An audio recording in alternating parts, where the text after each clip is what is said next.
Hi friends, welcome to Victoria After Kitchen. இன்னைக்கு என்னோட video பார்க்குற எல்லாருக்கும் happy Christmas and happy new year. இன்னைக்கு வந்து நிறைய கெஸ்ட் வந்திருந்தாங்க வீட்டில். அதனால மத்தியானம் நான் பண்ணுற லஞ்ச் எல்லாம் உங்களுக்கு காமிக்க முடியல. அதனால இப்போ எல்லாரும் போயிட்டாங்க. இப்போ ஈவினிங் டைம் ஆகுதுலாம் நான் உங்களுக்கு இன்னைக்கு மத்தியானம் என்னென்ன செஞ்சிருக்கேன் லஞ்சுன்றதே பார்க்கலாம். அதுக்கப்புறம் என்னென்ன பலகாரம் பண்ணியிருக்கேன்றதே நம்ம பார்த்துருவோம். இன்னைக்கு நான் பண்ணியிருக்கிறது வந்து பார்த்தீங்கன்னா சிக்கன் தம் பிரியாணி பண்ணியிருக்கேன். இது ரைஸ் வந்து தனியாக அடித்து தனியாக சிக்கன் மசாலாலாம் கிரேவியாக பண்ணி வேக வச்சு ரெண்டுமே மிக்ஸ் பண்ணுறது. இது நல்லா டேஸ்ட்டாக இருக்கும் இந்த பிரியாணி. இதுக்கு வந்து நான் அந்த ஆனியனோட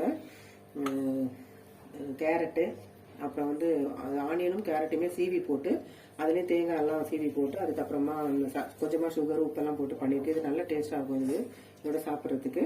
அதுக்கப்புறமா நான் வந்து கொஞ்சம் ஒயிட் ரைஸும் பண்ணியிருந்தேன். ஒயிட் ரைஸுக்கு பூசணிக்காய் போட்டு இந்த சாம்பார் வச்சுருந்தேன்.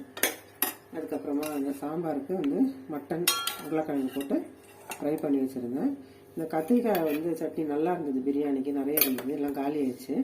இதாக இருந்தது. இது நல்லா டேஸ்ட்டாக இருந்தது, அரைச்சி பண்ணனால நல்லா டேஸ்ட்டாக இருந்தது. இது இன்றைக்கி லஞ்சு வந்து நான் மத்தியானம் பண்ணது இது மட்டும்தான். அதுக்கப்புறமா நான் இந்த வருஷம் பண்ணியிருக்கேன்ல பலகாரமாக என்னென்னு பார்க்கலாம். இது வந்து பார்த்தீங்கன்னா முறுக்கு பண்ணியிருக்கேன்.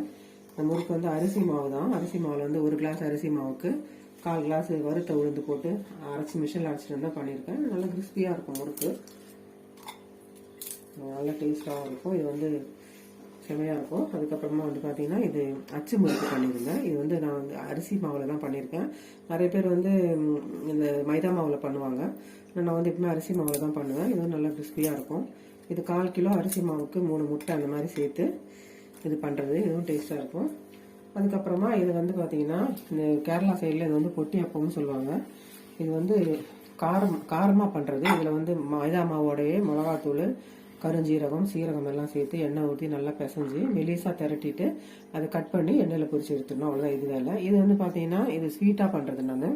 அதே மாதிரி தான், ஆனால் இதில் வந்து மைதா மாவில் வேறு எதுவும் சேர்க்கக்கூடாது. வெறும் உப்பு சேர்த்து ஆயில் சேர்த்து பிசைஞ்சிட்டு இதை நல்லா மெலிசாக திரட்டிட்டு இது மாதிரி கட் பண்ணி எண்ணெயில் போட்டுட்டு அதுக்கப்புறம் பாருங்கள் சுகர் சிரப்பு ரெடி பண்ணி இதில் சேர்த்துடணும். இது வந்து இனிப்பாக நல்லாயிருக்கும். இதுவும் நல்லா கிறிஸ்பியாக இருக்கும்.